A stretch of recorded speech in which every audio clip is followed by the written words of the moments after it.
Deep beneath the streets of Kyoto, there is said to be a forgotten railway station that does not appear in any map. Most people have never heard of it. Those who claim to have visited it can never prove it. According to the legend, the station only appears to passengers who board the last train after midnight while carrying deep regret. They step onto what seems like an ordinary platform only to realize the train has stopped somewhere that should not exist. The place has no name, no station number, no way back. Riku first heard the story from his grandfather, who worked on Japan's railways for nearly 40 years. If your train ever stopped at a platform with no clocks, his grandfather word, "Don't get off."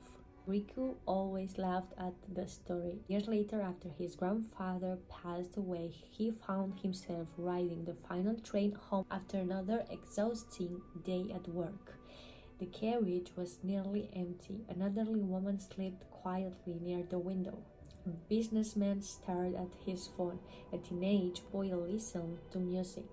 The train moved smoothly through one tunnel after another. Then the lights flickered. The train slowed unexpectedly. Outside the windows, complete darkness surrounded them. No station lights, no buildings, nothing. Loudspeaker crackled. Next stop, static interrupted the announcement. Kisaragi. The name meant nothing to Riku. He checked the railway map above the doors. Every station light had gone dark. The train stopped. The doors slid open. Outside waited an old platform lit by yellow lamps that buzzed softly in the silence. There were no advertisements, no ticket machines, no station signs. Most unsettling of all, there were no dogs.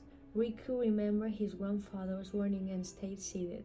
The businessman stood up anyway. Without hesitation, he stepped onto the platform. The doors closed behind him. The train remained still. Through the window, Riku watched the man glance around in confusion. Then someone tapped the businessman's shoulder. No one had been there a moment earlier. It was a station attendant wearing an old-fashioned railway uniform. His cap covered his eyes. He pointed toward the staircase leading underground. The businessman followed without speaking. As soon as they disappeared, the train doors shut. The train continued moving. No announcement, no explanation, only silence. When Riku reached his destination, he convinced himself fatigue had distorted his memory.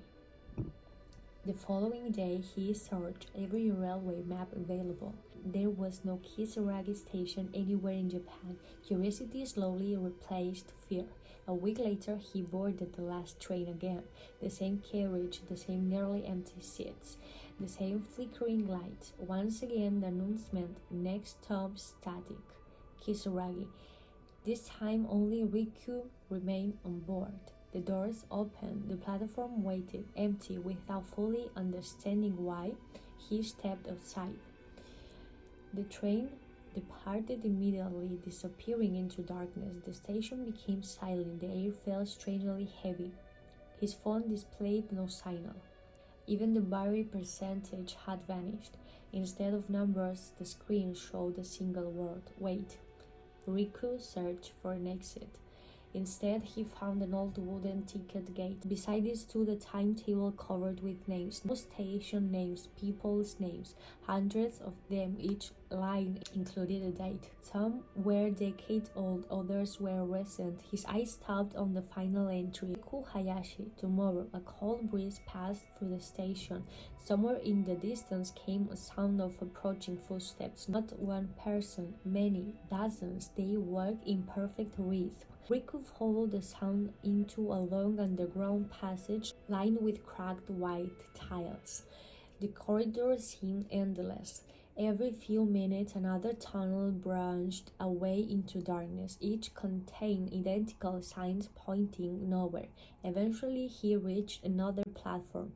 A train already waited there, Its doors stood open. Inside sat passengers wearing clothes from different generations: military uniforms, traditional kimonos, school uniforms from decades past, business suits long out of fashion. Every passenger faced forward. None moved, none blinked. The conductor stood beside the train. His face was hidden by shadow. Last departure, he announced calmly. No more returns. Riku stepped backward. I don't belong here. The conductor tilted his head. Everyone says that. One by one, the passengers slowly turned toward him. Every seat was occupied. Every face was identical. They all looked exactly like Riku. Older, younger, smiling, crying, injured, healthy. Hundreds of different versions of himself stared silently across the carriage. Then together they spoke. You missed your train. The doors began closing. Riku ran. The tunnel behind him twisted like a maze. The station lights dimmed one by one. Footsteps echoed from every direction. When he glanced back, the identical passengers had left the train. They walked toward him without hurry. Each step sounded perfectly synchronized. Ahead, he noticed the maintenance door hanging slightly open. Inside was a tiny control room filled with rusted equipment. An emergency railway bell rested beside the faded instruction board. Without thinking, Riku struck the bell repeatedly. The sharp metallic sound echoed throughout the tunnels. Immediately the lights returned. The footsteps stopped. The station trembled violently. A loud announcement filled every platform. Incorrect arrival. Passenger not scheduled. Return immediately. Wind roared through the tunnels. Riku squeezed his eyes shut. When he opened them again, he was standing inside an ordinary train. Passengers chatted quietly. The conductor announced the next rail station.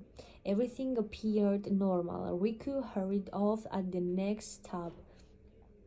For weeks, he avoided traveling late at night. Eventually, he convinced himself the entire experience had been a vivid nightmare brought on by stress. Until one afternoon, while visiting the railway museum, he discovered an old black and white photograph from the early 20th century. It showed the station scheduled from demolition before its construction was completed.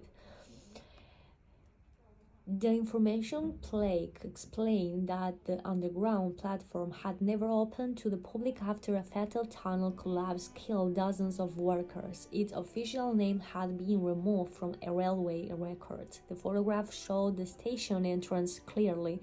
Above the doorway was a faded sign, Kisaragi. His hands trembled. He looked closer. Standing among the workers was a railway conductor, the same uniform, the same cap hiding his eyes, the same face he had seen beneath the station. As Riku stepped away from the display, a museum employee approached. Interesting story, isn't it? Riku nodded. What happened to the conductor? The employee frowned. What conductor? He was standing right there. The employee looked again at the photograph. There isn't anyone there. Riku stared. The conductor had disappeared. Only the workers remained. That evening, after returning home, he emptied his pockets. Mixed among his coins was an old railway ticket made of thick cardboard. The ink was faded, but one line remained perfectly readable. Destination final stop. No departure station, no date, only a seat number 13. Riku burned the ticket that same night.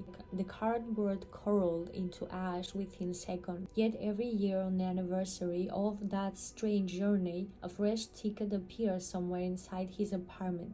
Sometimes inside a book, sometimes beneath his pillow, sometimes tucked neatly into the pocket of a jacket he has not worn in months. The destination never changed, neither does the seat number.